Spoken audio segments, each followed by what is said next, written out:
आम खाए आबे अमरई आओ गोरी खरे मझनिया आम खाए। ताकती रही थी मुर्दादा भाई आग बैहा संझा बिहनिया ताकती रही थी। आम खाए आबे अमरई आओ गोरी खरे मझनिया आम खाए। ताकती रही थी मुर्दादा भाई आग बैहा संझा बिहनिया ताकती रही थी।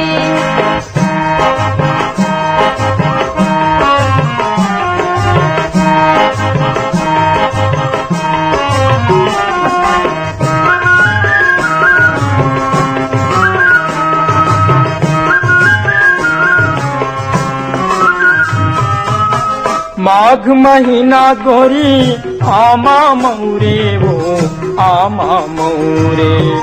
माघ महीना गोरी आमा मऊरे वो आमा मऊरे। हर के मारे बही दारा निबुरे वो दारा निबुरे।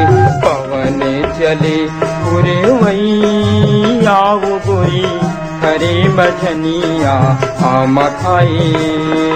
ताकती रही थी मुर्दादा भाई आग बैहा संझा बिहनिया ताकती रही थी।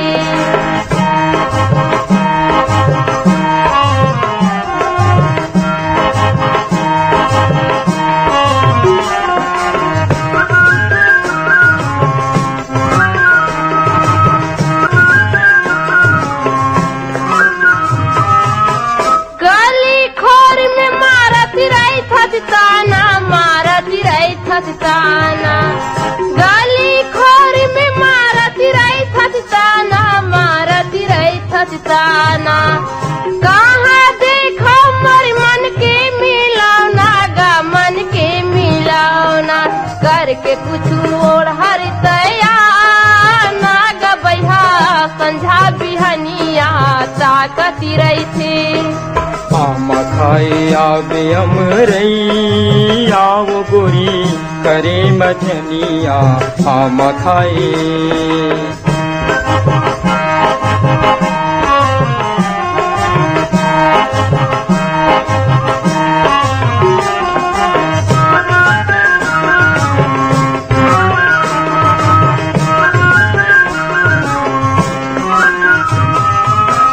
आमटी कसी कोई हावे मिठी वो हावे मिठी। आमटी कसी कोई हावे मिठी वो हावे मिठी।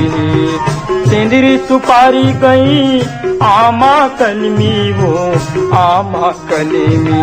कुहक जाते बन के तय कोयली आओ गोरी खरे मझनिया आम खाए। ताकती रही थी मुर्दादा